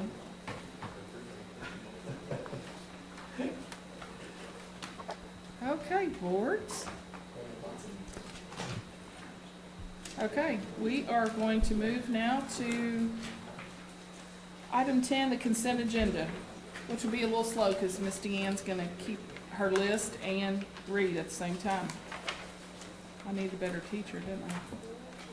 I shouldn't say that. I have fantastic teachers. Okay. Item B, approved board minutes. B1 is the regular board minutes from September 7th, 2021. Item C, receive principal reports from all 13 campuses. Ms. Items Thompson, 1 Ms. through Thompson. 13. Yes? I'd like to request item C pulled. B? C. C. All of them? Yes, just as collective. Collectively, okay. Thank you. Okay, item D, receive financial reports for August 2021. Item E, receive human resources report. Item F, approve budget amendment. Item G, receive 2021 district improvement plan and campus improvement plans. Just for the record, I hate that these are on the consent agenda because I know y'all spend so much time on them, but they are, and so we move on. Item H, receive public notice of intent to, don't think we don't read them because we do. Intent to apply for the 2021 through 2024 Texas COVID Learning Acceleration Supports Grants and the 2021-2022 COVID-19 grants to schools. That's item H. Item I, adopt resolution 2021-19 of the board regarding local remote learning program. I would like to pull that. Great job, Mr. Shoppy. We will pull item I. J, adopt a resolution providing compensation for staff during the closure related to Hurricane Nicholas for September 13th, 2021 and September 14th, 2021. K, approve proposals for food and catering services. L, propose amended 2021-2022 instructional school calendar. M, approve purchase of special education contracted services from ProCare Therapy. N, approve the resale of tax foreclosure property described as a tract of parcel of land containing 7,897.5 square feet of land, more or less, being all of Lot 2 and part of the east side of Lot 1, Block 1, Shore Acre subdivision as described by plat recorded in volume 7 at pages 10 and 11 of the map records of Harris County, Texas, and being more particularly described by Metis and Bounds in Harris County Clerk's file number F299604, Harris County Appraisal District account number 058-045-0001 0002. That was in. Okay. Ms. Thompson, would you read back the consent agenda? Yes, I will. Okay, consent agenda includes B1, D, E, F, G, H, J, K, L, M, and N. Do I have a motion to approve the consent agenda items listed? So moved. Thank you, Mr. Shoppy. Do I have a second? Thank you, Mr. Murdoch. Okay, board, I'll call for the vote, please. Mr. Yonda? Aye, yes. Yes. Okay, thank you, board. Okay, so we'll move back to item C, receive principal reports. Mr. Yonda, I believe you wanted these removed collectively as a Yes. whole?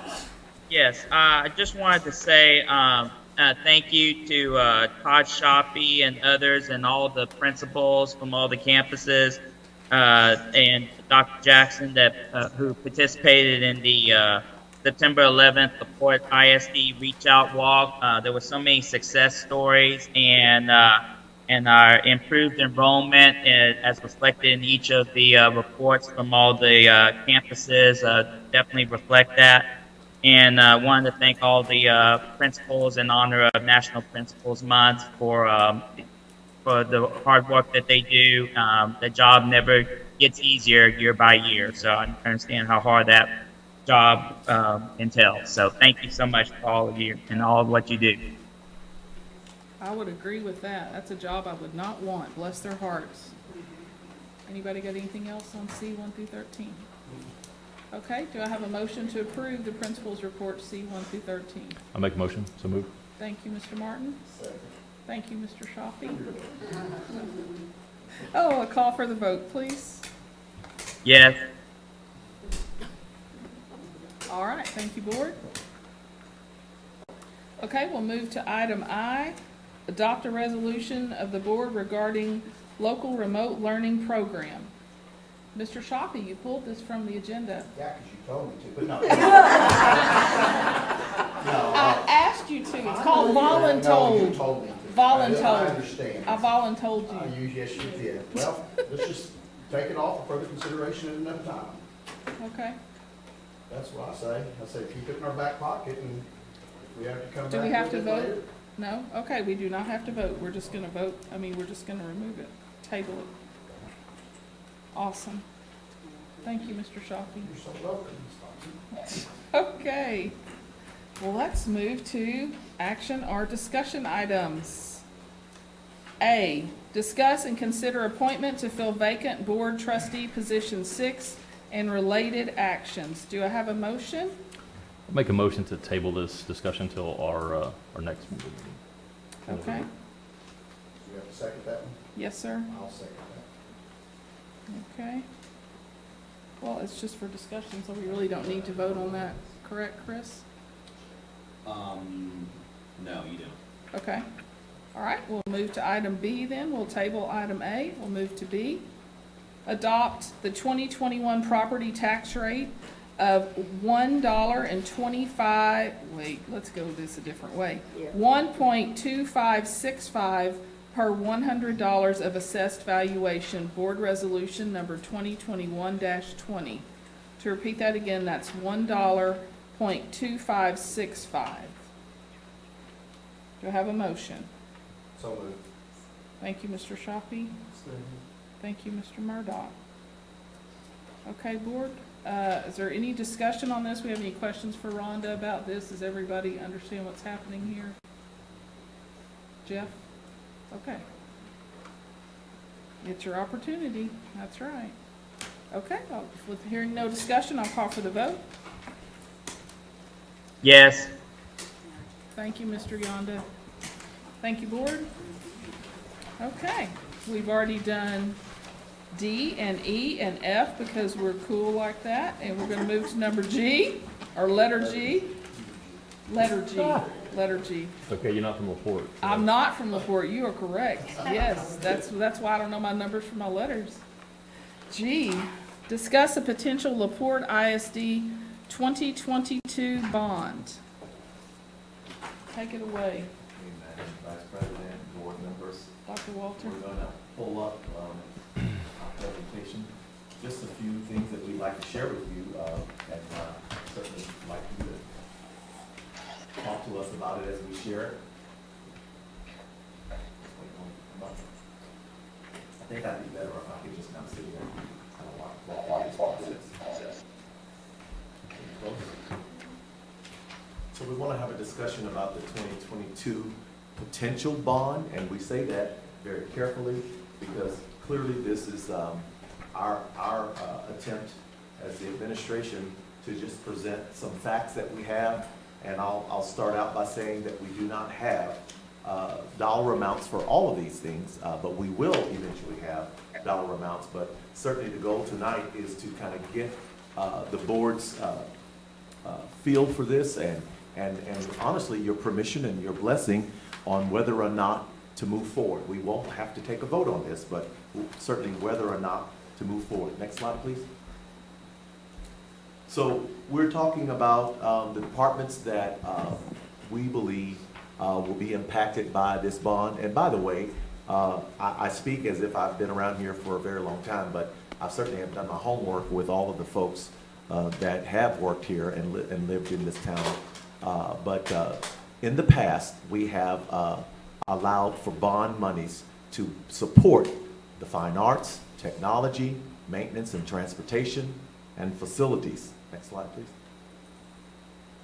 We've also had bond monies to help us in fine arts, and some of the ways that we are proposing, if we were to do that, would be additional piano labs. As you know, Mr. Burke brought to your attention this summer the new piano lab at Baker, which has been a huge, huge addition. And here's a guy that has a degree in piano, classical music, and so you know that's something near and dear to my heart. But we also know that these are opportunities for our kids to get some of those unique opportunities that kids everywhere else do not get. There are a lot of school districts that have an orchestra and a band and a choir and general music. Most school districts do not have piano labs. That is something that is cutting edge and certainly sets us apart, and it's certainly a marketing tool for us as we continue to look at that. Sound systems for the elementaries.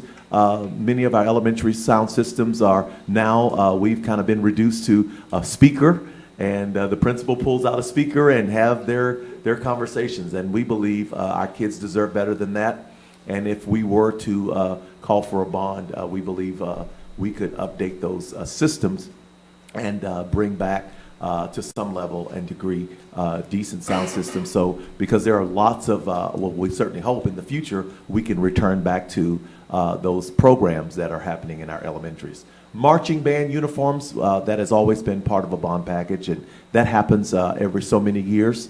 Our uniforms look great now, but in the next 3 or 4 years, there'll be time for that. And maybe even earlier than that. I haven't had a chance to really ask where we are in that rotation, but there's certainly a rotation for band uniforms.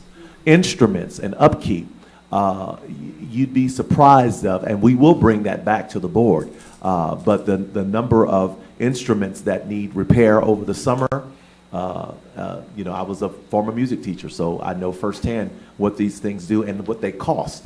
And because we have premier fine arts programs, music programs, we get instruments that resemble that. And so students that are working on those things, you know, you can play well, but if it's on a cheap instrument, it sounds like it's coming out of a cheap instrument. So I think this district has done a very good job of those kinds of things. And that's district-wide.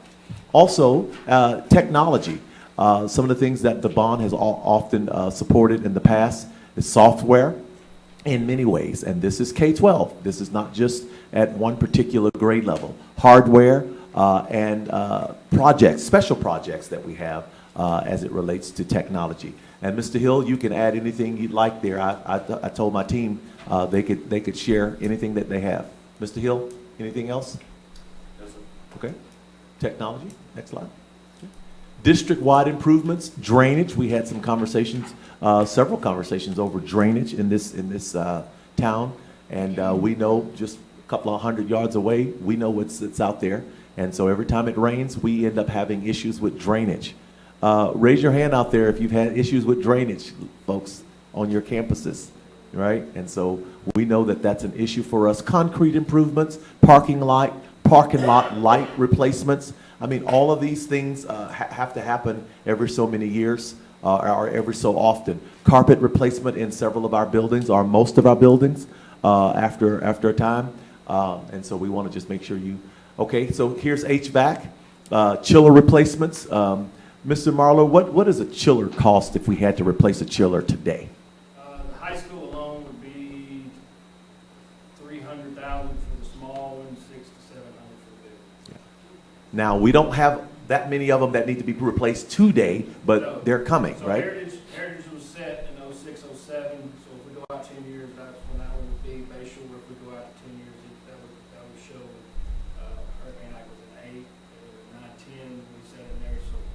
we're going to be pushing that one at that point. Rizzuto, that one is needed, Reed is needed, or junior high will be ready now. And we certainly, as I said earlier to the board, we will be planning to bring numbers with that, as we project this out. Tonight was just an information meeting for that. Next slide, please. Fire alarm and safety replacements at the stadium, laundry rooms, baseball, Academy of Viola DeWalt, Heritage Elementary, and administration. And so there is some extensive work that needs to be done with that. And then we certainly know that safety is certainly paramount in our school district. And so those are not small ticket items. Those are not small ticket items. And we promise to get some dollar figures for you so that we can give you a total estimation of some of those things after this evening. Theater improvements, projections, LED lighting, sound system. As I understand it, the sound system in that theater at the high school is quite. I did the curtains. I see y'all laughing. I see y'all laughing at me. I see y'all laughing at me. I did the curtains. All right, I did the curtains. I'm sorry. The sound system at the high school needs to be replaced. It needs a comprehensive overhaul, and I dare not give you a dollar amount publicly tonight because it is a whopping amount. When you're talking about a sound system for the size of the theater and for the use of what that theater does for us, not only for the school but for the entire community, it is a much needed something that we need to get done. And that's exactly why we call for bonds to kind of do these kinds of things. Next slide. Transportation, bus replacements, and Mr. Marler, could you tell us what an approximate brand new bus costs us now, and then the replacement cycle? As of today, it's about $98,000 for 78 passengers. 78. I think I said 125, but So that's what we projected out as when we get there. well, yeah. When we started our 5-year plan, this is our second 5-year plan that we presented to the board. It was 76,000. That's almost a 20% increase. Three years. Yeah. And we were there, once you add the seat belts and you add the new safety precautions, you're looking at least $100,000. Okay. You want to speak to fuel island replacement and bus wash? The fuel island is, when we put that in, that's a mechanical system. We now have to go to a digital system. It'll also go back into the above. We have above ground tanks. That is all that has to be redone every so many years. We'll be outside of that 10-year replacement if that comes in. And then the bus wash is something that we are having to work with Harris County because if you know the 33 acres that we purchased, that actually drains into, I can't remember what the value's called, but it actually drains into that, it goes around Bart's Cut. So that is actually Harris County flood zone, and we have to do some, there's a couple, 3 or 4 places that we'd have to add some extra wash spaces and a sand pit.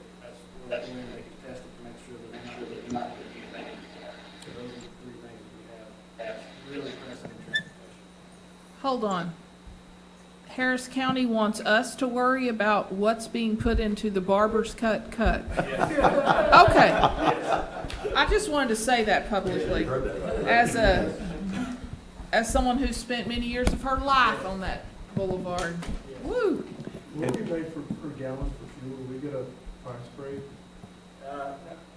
When we go off rack, we get rack price plus first tax. All right, that doesn't tell me. So what it costs to put it into the tank is one price, and we have to pay the first tax off of it. So it fluctuates. I get something. Is it market driven? Is it? Oh, yes, it's always market. Yeah. Well, I mean, are we above market or below market? Right now, it's I couldn't tell you what it is, but it's rack price plus first tax, and we do about 24,000 gallons about every other year. And we can get you those numbers too. 24,000. What I'm wondering is if we did away with that system, period, just went to like a fuel man, everything went to local fuel stations. That's not feasible. That's not possible. No, I think we're usually about 30 cents cheaper than a gallon. That's about it. But I can't tell you exactly for us to do it. Yeah. Yes. Yeah, if it's not any cheaper, just do away with it and do gas cards. Yeah.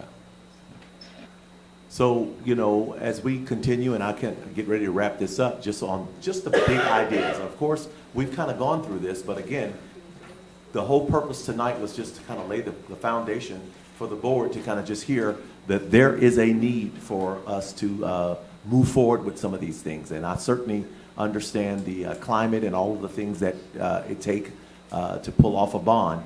But I also wanted to leave you with, there are some things that we need to do with Bulldog Stadium and the track field and drainage and the whole 9 yards. When it rains for 15 minutes, and I use that term kind of tongue in cheek, but I've been here now a year and a half, and I've seen the rain. Been scared several times, you know.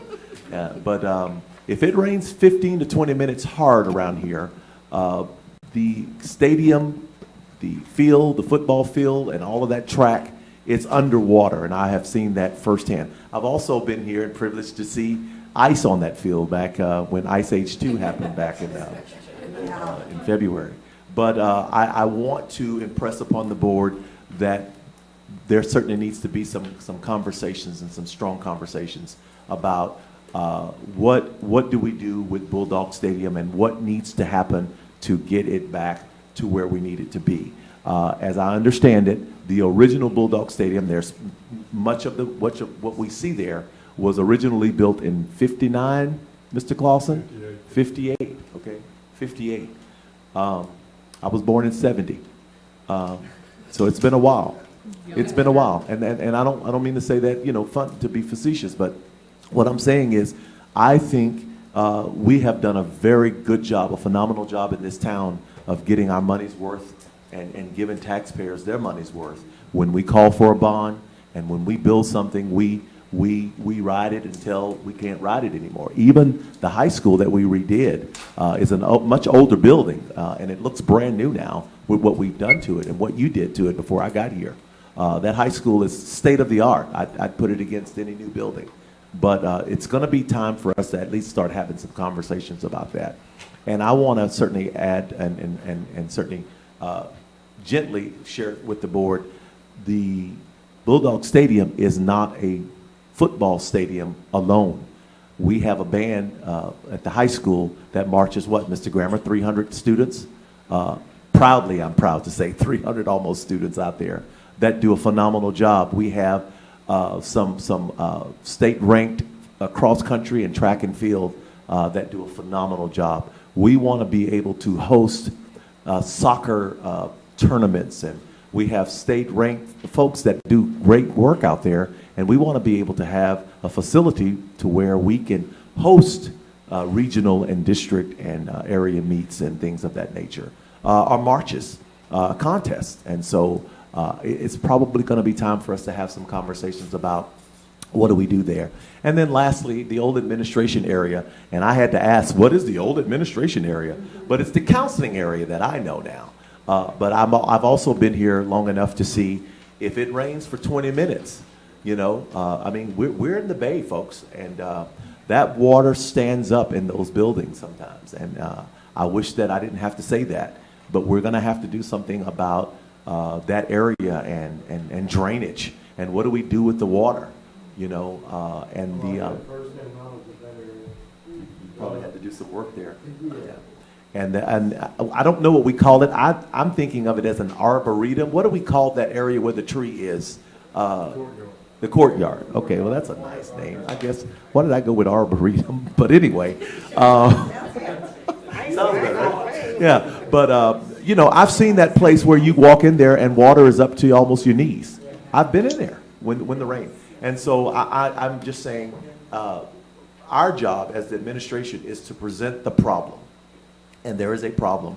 And we together, our team of 8, and the administration and this district and this community will solve those problems, because that's what leaders do. Our job is to solve problems. And so you will help give me direction on where we go from here. But I give you my word, the next time I come, if you give me your blessing to go forward, we will have some numbers so that we can begin kind of looking at what this looks like. Are there questions for me, Madam Vice President, or members of the board, or Mr. President? Okay. I'd like to move forward to see. Okay. Dr. Jackson, Yes, sir. I had a question on one of your slides. Is it common practice among school districts to pay marching band uniforms out of bond? And do we pay athletic uniforms out of bond money? I can tell you in the two former districts I've worked in, Mr. Yonda, yes. In A-Leaf, we did that, and in Brenham, we did the same.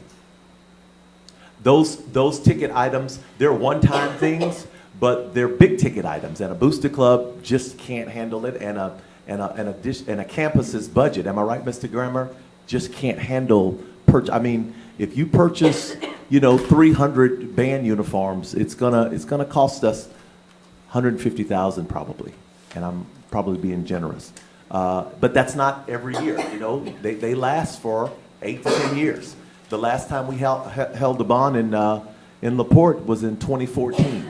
So 2022 is on its way, so that'll have been, 8 or 9 years now down the road. And so I think we do a good job with that, but most districts will include those kinds of things because they're one-time things. A tuba, if you're talking about a band instrument, can be, $7,000, So you get 12 or 13 of those, and then you add that up, and then you go to Lomax Junior High, and then you go to LaPorte Junior High, and then you go to Baker. You start adding those things up, and there's a heavy ticket price, and the principal's campus budgets just, I was a high school principal, those budgets just don't handle that. So they were generally, and help me in LaPorte here, Mike and Corey and others, they're generally capital outlay kinds of things, right? That we would just one-time them, for that cycle or two. I know it was in the bond last time we did the bond development, the band uniforms at least. I can't speak to athletic uniforms, but band for sure. Was I the athletic coach? No? No. Okay. But band. So I really spoke more to band, yeah. Okay. Good. So Dr. Jackson, I just want to, clarify more for the public than anything. Sure. So you're not asking us to publicly endorse, hey, we are absolutely 100% moving forward with this bond as presented. You're asking us for the ability to kind of explore in deeper. Yes, sir. And if we were to grant that ability, what would that process look like going forward? And would we have the ability to incorporate our teachers, staff, and certainly the community in that process in terms of like doing a needs assessment? I know you guys work really hard with administration, but I'd like to see maybe some needs from some of the teachers. Absolutely, absolutely. So, what I'm asking for tonight, it doesn't require board action in any way, but your wink and giving me and my team the blessing to go forth now and really get to work on, the nitty-gritty of asking and surveying and getting people's input. Because the next time I come to you, I want to be able to give you some hard data on this is a cost out of that. Now, clearly, we can give you today's number, but as Corey said earlier, we heard where a bus started out at 70,000 and then 4 or 5 years later they're 95, and so we do have to kind of project. And Rhonda and Corey and I've kind of talked a little bit about how do we do that, because that's really what we need to do is project out. But we certainly would plan, if you decided that you wanted us to go further, would get more people involved in that process. We understand just the whole idea of talking about a bond. It is a community plan. It is not Walter Jackson's plan, right? It is a community's plan. It is our school district, it is our kids, and it is our tax dollars. And so we want to make certain that we're good stewards of that, and that we are transparent, and that the people that want to be involved are involved in that process. Dr. Jackson. Yes, sir.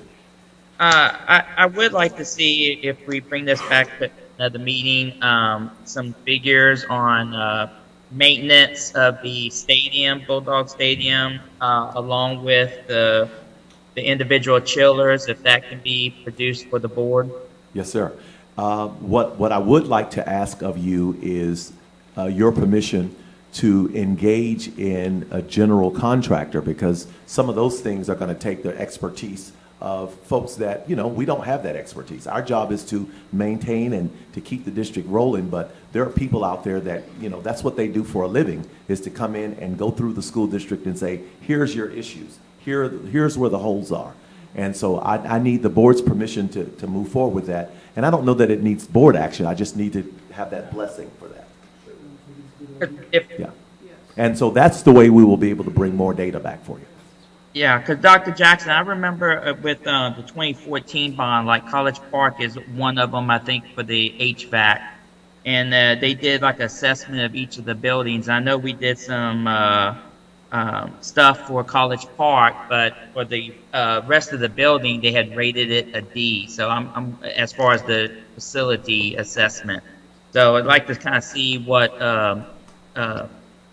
whoever you may be looking at as far as identifying the needs and assessment, to kind of look at what we did in 2014 and also looking at currently with what parts the buildings are in the district, just to make sure that whatever we have in place will be something that we can roll with for the next 8 to 10 years. Absolutely. Yes, and you know, I want the board's permission also, not only to move forward, but I want your permission to be able to at least speak freely in the community that we're looking into this. Is that okay? Because what I don't want to do is to go against what you want here. So as I start talking, I'll start doing some publications and some things that are saying we're looking at, we're investigating, we're examining, and we need your input. And so give us that opportunity. I've kind of done this a couple of times where I've been. And so if you'll give us that opportunity, we'll have some data to bring back to you. I can't promise you that it'll be in 2 weeks because it's going to take time to get those professionals in house. But we certainly want to we want to measure 10 times and cut once versus the other way around. Questions for me?